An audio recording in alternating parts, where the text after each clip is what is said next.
18h30 sur Aloula et C'est le journal. Voici les grands titres de l'actualité. À la une ce soir, la lutte contre les effets de la sécheresse sur le secteur de l'agriculture et sur l'élevage. Pour poser la feuille de route de ce programme d'aide lancé par Sa Majesté le Roi, une réunion de présentation a eu lieu ce matin à Rabat. Les détails de ce programme exceptionnel dans cette édition. Deuxième grand chantier lancé par Sa Majesté le Roi, le projet de la nouvelle charte compétitive de l'investissement. Un grand chantier en droite ligne avec l'esprit du nouveau modèle de développement. Décryptage des grandes lignes à suivre ce soir avec l'invité du journal Mehdi Fakir, expert économiste et maître conférencier. Sport, ce soir nous vous présentons 9 alpinistes marocains des plus ambitieux. Leur prochain défi, gravir le toit du monde, l'Everest. Une aventure palpitante et pleine de symboles portés par des jeunes qui n'ont pas froid aux yeux. Immersion dans leur monde à suivre en fin de journal. Madame, Monsieur, bonsoir. Sa Majesté le Roi Mohamed VI a bien voulu nommer des magistrats dans des postes de responsabilité au sein de la Cour des comptes et des cours régionales des comptes. Un communiqué de la Cour des comptes indique qu'il s'agit du secrétaire général de la Cour des comptes, de 6 présidents de chambre à la même cour, de 11 présidents de cour régionale des comptes et de 6 présidents de section au niveau de ces cours.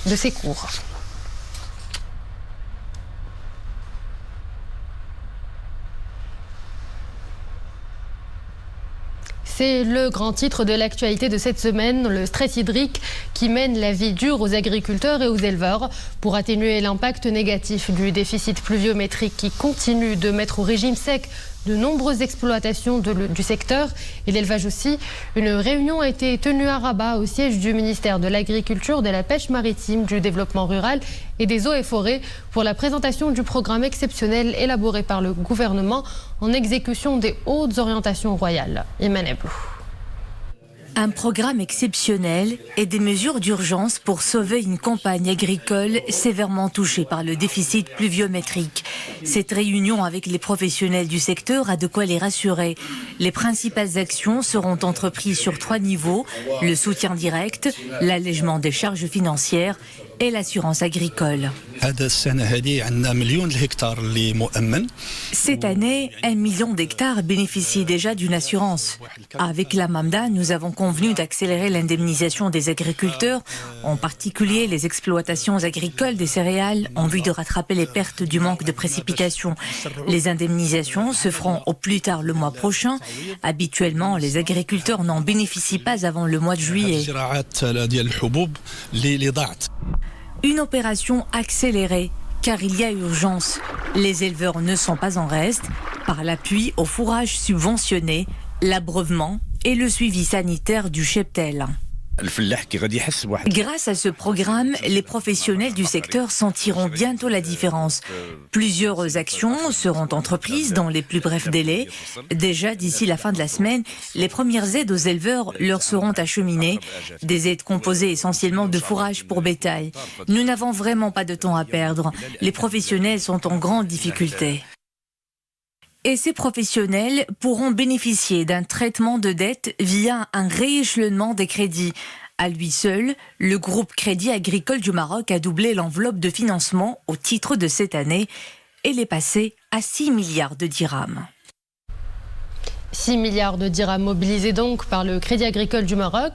L'enveloppe globale mobilisée est de 10 milliards de dirhams pour faire face aux effets du déficit de pluie sur haute instruction de Sa Majesté le Roi Mohamed VI.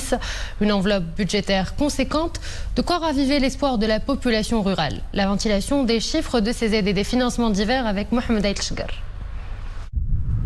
Le programme exceptionnel de soutien aux agriculteurs et éleveurs est désormais défini dans ses différentes composantes.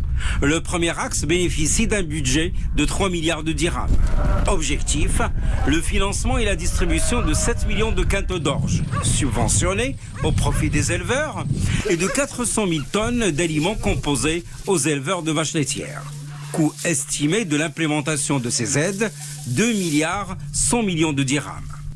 Autre intervention d'urgence, la vaccination et le traitement de 27 millions de têtes d'ovins et de caprins, 200 000 têtes de camelins et le traitement des abeilles. Coût estimé 300 millions de dirhams.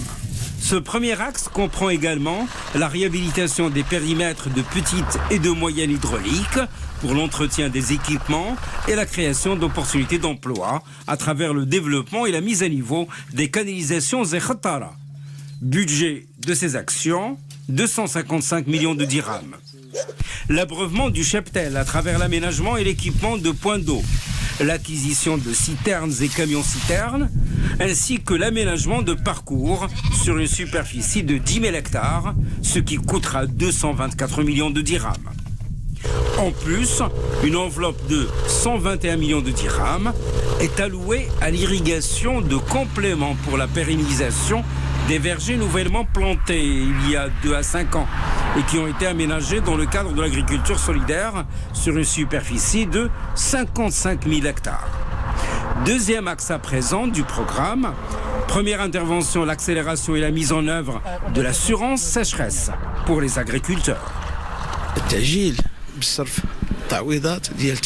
L'accélération de l'assurance pour les agriculteurs, qui totalisera 1,120 milliard de dirhams, permettra aux agriculteurs d'avoir suffisamment de ressources financières pour s'en sortir. Cette assurance couvrira une superficie d'1 million d'hectares.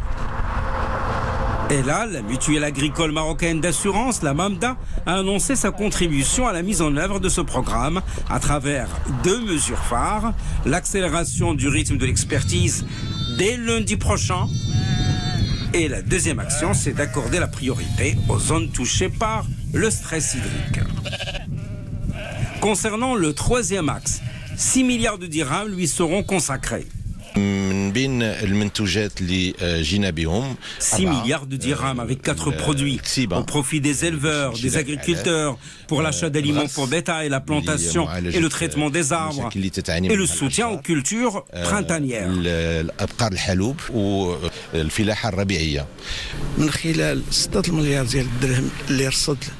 Ce sont 6 milliards de la part du Crédit Agricole pour le rééchelonnement de la dette des agriculteurs, le financement des opérations d'approvisionnement du marché national en blé et aliments du bétail. Cette enveloppe budgétaire permettra également le financement des investissements innovants en matière d'irrigation. Autre programme à la une de l'actualité pour lancer cette fois-ci les investissements, la nouvelle charte de l'investissement présentée devant Sa Majesté le roi Mohammed VI jeudi dernier. Une nouvelle charte pour un nouvel élan économique, un tremplin pour relancer la compétitivité et booster l'activité des petites et moyennes entreprises. Samira Asban, Yassine Mahazi, le commentaire est de Nisrine El-Hamdawi. La nouvelle charte de l'investissement, un nouveau souffle au secteur de l'investissement au Maroc. Le contexte de la crise sanitaire a été riche en leçons de résilience. Celle-ci passe par la recherche d'une relance économique, avec à la clé une sérieuse volonté de porter la part de l'investissement privé aux 2/3 de l'investissement total à l'horizon 2035. Plus qu'un projet, une vision transversale à même de créer de l'emploi et de lutter contre les inégalités territoriales. Aujourd'hui, nous nous orientons vers la décentralisation de l'investissement. C'est donc l'une des priorités du moment. Et comme cela a été mentionné dans les discours de Sa Majesté le Roi, il faut que l'investissement soit un facteur motivant pour la création de l'emploi. Le porteur de projet devrait être en mesure de puiser sa capacité d'investissement dans la réalité du quotidien. Parmi les points les plus importants à relever, c'est l'importance du soutien aux provinces souffrant le plus de précarité, que ce soit à l'échelle régionale ou entrepreneuriale, et cela en conformité avec les orientations royales. Il y a aujourd'hui une véritable volonté d'appuyer les provinces les plus fragiles et de soutenir les TPME. La nouvelle charte compétitive de l'investissement, un grand chantier en droite ligne avec l'esprit du nouveau modèle de développement. Elle devrait comporter des mesures d'appui exclusives pour les projets à caractère stratégique et un dispositif pour le développement des investissements marocains à l'étranger.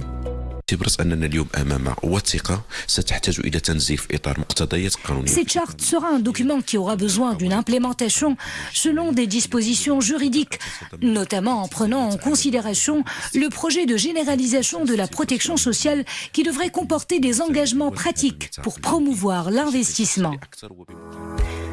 Le Royaume déploie depuis plusieurs années des efforts considérables pour améliorer le climat des affaires, mais aussi pour établir des conditions propices, attrayantes et favorables à la mobilisation de l'investissement au service de la croissance. Un projet très ambitieux à l'horizon 2035. Il ambitionne de booster l'investissement privé pour porter sa part dans l'investissement global aux 2/3. Pour un décryptage, nous avons avec nous depuis Casablanca un expert économiste et maître conférencier, Mehdi Fakher. Monsieur Fakher, bonsoir. L'investissement privé est appelé à jouer le rôle de locomotive de l'économie nationale. Quels en seront les outils ?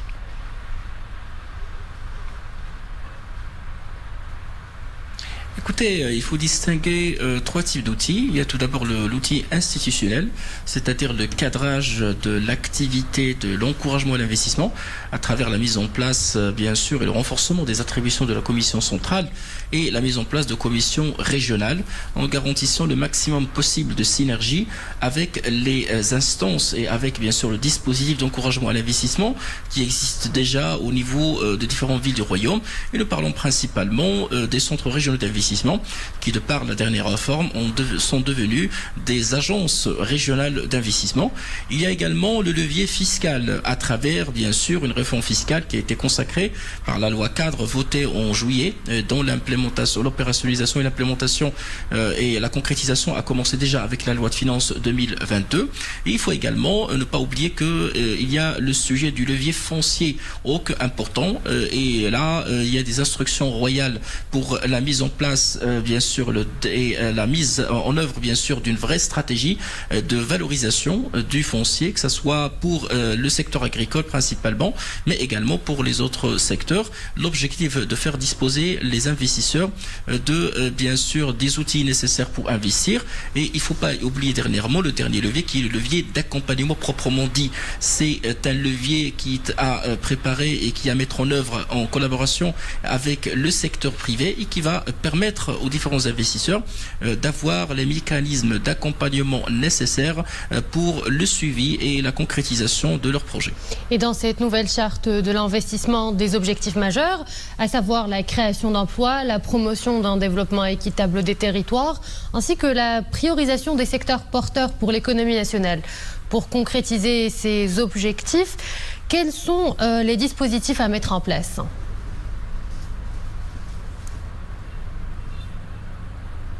Écoutez, je pense que les dispositifs à mettre en place sont principalement des dispositifs de pilotage, d'évaluation et de valorisation pour, je dirais, profiter du retour d'expérience des différentes, bien sûr, phases qui vont être mises en place. Nous parlons principalement d'outils d'évaluation statistique. Et là, Sa Majesté a ordonné la mise en place d'une réforme de la loi encadrant le HCP qui permettrait d'avoir les indicateurs et la ratioscopie nécessaire pour le suivi de l'effort d'investissement. Le Maroc aujourd'hui se positionne parmi les meilleurs pays de la région en matière d'effort d'investissement, mais malheureusement notre classement n'est pas confortable en ce qui concerne la rentabilité de l'investissement. Je pense que c'est le plus important aujourd'hui, c'est d'avoir un écosystème d'évaluation et de valorisation qui va permettre un retour d'expérience et la création et l'enrichissement d'un référentiel d'investissement important pour la concrétisation des objectifs que vous avez bel et bien cités, mais surtout pour que l'investissement soit bien sûr, je dirais en quelque sorte, un vrai levier pour la concrétisation des objectifs de développement et pour la mise en œuvre du nouveau modèle de développement à l'horizon de 2035. Et dans le projet de la charte, il est également question de primes communes et de primes additionnelles territoriales et sectorielles. De quoi s'agit-il au juste ?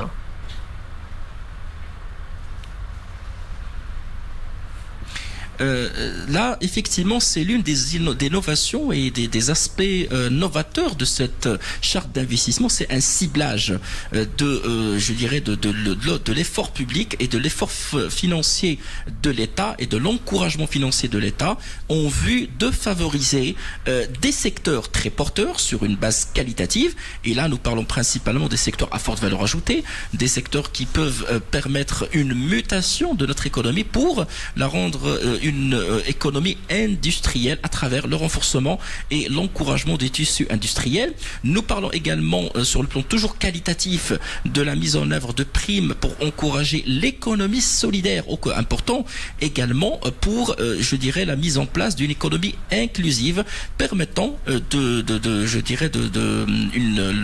favoriser, d'encourager l'initiative privée et de faire disposer bien sûr nos jeunes d'opportunités d'emploi et d'insertion. Et également, il y a des primes qui sont sur base spatiale en vue d'encourager les investisseurs dans des régions qui nécessitent un effort d'investissement particulier. L'objectif, c'est, une discrimination positive en matière, bien sûr, de la mise en œuvre et de l'octroi des subventions publiques pour la réalisation des objectifs de développement et pour un meilleur ciblage sur phase sectorielle et sur base spatiale, sans oublier que lorsque nous parlons également de primes dans le cadre de PPP, partenariat public-privé, c'est également l'une des aspects novateurs de cette charge qui vont permettre de renforcer cette collaboration et de faire évoluer la part du secteur privé pour qu'il puisse atteindre les 2/3 en matière d'efforts d'investissement. Et ce projet prévoit également tout un dispositif pour le développement des investissements marocains à l'étranger, c'est-à-dire, Monsieur Fakher?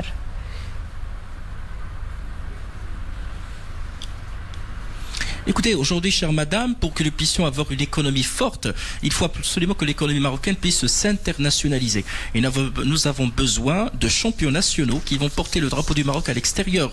Et toute économie qui a pu réussir sa mutation est une économie qui a pu s'exporter. Tout d'abord, il y a un effet de levier considérable parce que ça permet des relais pour l'économie nationale, pour trouver des marchés à l'international, mais également des synergies sur le plan régional pour profiter d'un potentiel qui est très intéressant sur le plan régional et sur le plan international. Sans oublier que Dieu merci, le Maroc jouit d'une crédibilité extraordinaire qui fait de lui un hub régional. N'oublions pas que les régions sud aujourd'hui se positionnent comme étant une porte vers le continent africain. Donc pour pouvoir trouver des relais du développement et des gisements de développement pour notre économie, il faut absolument chercher et conquérir des marchés à l'international. Donc tout investissement à l'international doit être bien sûr encouragé. Nous avons à titre d'exemple une réglementation de change qui est très favorable à l'investissement à l'étranger. Nous avons besoin certes de mesures d'accompagnement, d'une vraie diplomatie économique pour permettre à nos opérateurs de s'implanter à l'international et de leur permettre effectivement d'évoluer, de faire évoluer leurs affaires, leur tissu entrepreneurial d'un côté et permettre bien sûr d'exporter le savoir-faire et le know-how marocain à l'international.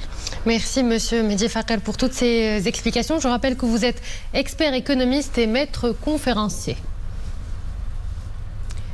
Covid-19 à présent, le point sur la situation épidémiologique et sur l'opération vaccinale. La décrue se poursuit. 427 nouveaux cas et 6 décès dénombrés pendant ces dernières 24 heures. Les cas sévères ou critiques ont atteint 21 en 24 heures, portant leur total à 298 nouveaux cas. 298 cas au total. Pour ce qui est de la vaccination, le nombre des primo-vaccinés s'approche de la barre des 25 millions. Celui des personnes ayant reçu 2 doses s'élève à plus de 23 179 000 et plus de 5 563 000 personnes ont reçu les 3 injections du vaccin.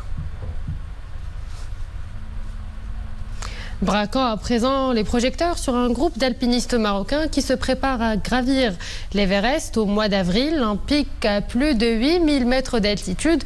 Une aventure spécialement palpitante et pleine de symboles pour ces 9 sportifs aguerris. Atlas 9, voilà comment ils ont appelé cette aventure qui sera d'ailleurs filmée de bout en bout pour faire un documentaire. Le grand format de ce soir est signé Nisrine Ozdar, Msel Saïh et Nourdine Louabani. Gravir l'Everest, c'est s'exposer à d'innombrables risques. Caprices de la météo, avalanches mortelles, nuits glaciales, nourriture lyophilisée, manque d'oxygène, risque de problèmes cérébraux et plusieurs autres dangers. Gravir l'Everest, c'est se dépasser soi-même. C'est aussi gérer les embouteillages que l'on retrouve sur la dernière crête sommitale. L'Everest, c'est tout cela à la fois.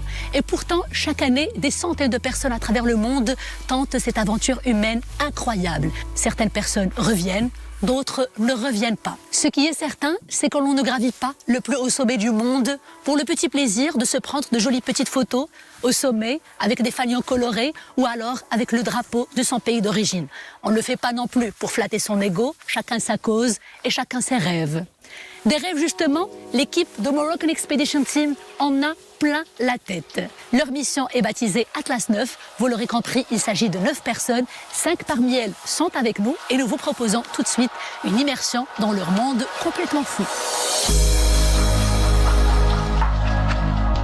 9h du matin, forêt de Bouskoura. Journée entraînement pour nos alpinistes. Nos champions n'en pressent pas trop le pas. Ils gardent un œil attentif sur la cadence de leur coéquipier, Nabil Gaël, amputé de sa jambe gauche suite à une opération fatale. C'était il y a 17 ans.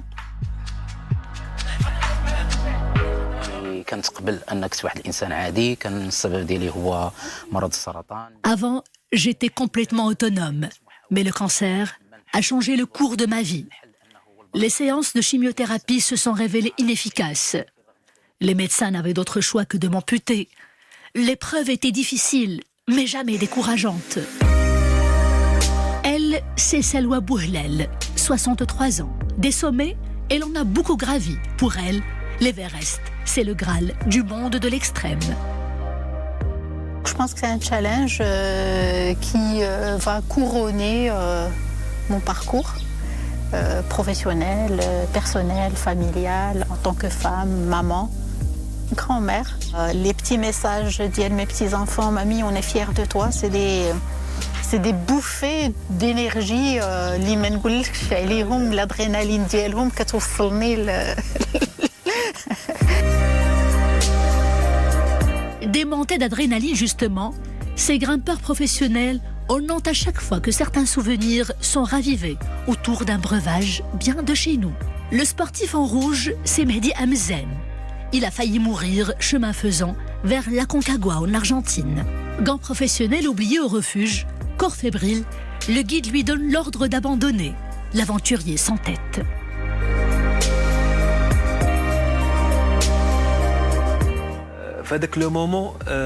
À ce moment, précisément, si la concentration et la force mentale manquent à l'alpiniste, battre en retrait est la seule solution qui lui reste. Mais pour moi, il était hors de question de rebrousser chemin. J'ai fini par y arriver. Le souvenir inoubliable de Nabil émane de son aventure en Tanzanie, à la conquête du toit de l'Afrique, le Kilimandjaro. Naïvement, je pensais avoir déjà atteint l'objectif, alors que je venais à peine d'amorcer la toute première étape. C'était démotivant, voire déprimant. Il m'est arrivé en Suisse. Alors j'avais mal calculé le temps pour atteindre le sommet du Breithorn. C'est une montagne à côté du Matterhorn. Et en fait, le téléphérique, il s'arrête à 16h, je pense. Et moi, je suis parti à 15h. Alors 15h pour aller faire l'aller, monter et redescendre. J'arrive au sommet, je redescends, il n'y a plus de téléphérique. Et pour redescendre jusqu'en bas, c'est impossible. Je suis resté 11 minutes dans l'hélicoptère, ça m'a coûté 12 000 dirhams. Celui qui fait le professeur, c'est Anas Rihani. C'est monsieur parfaite connaissance technique.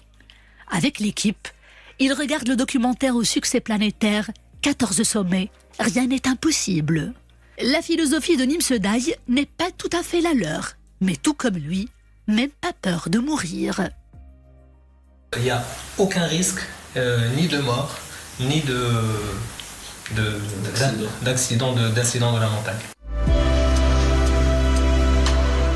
5 Marocains ont déjà atteint le toit du monde. Et l'équipe de Moroccan Expedition Team n'a qu'un rêve, réussir aussi cet exploit sensationnel et honorer les couleurs nationales au cœur de la fascinante chaîne de l'Himalaya, ne leur souhaitant une victorieuse ascension. Et voilà, c'est la fin de cette édition. Merci à vous de l'avoir suivi. Excellente soirée sur Halola. À demain.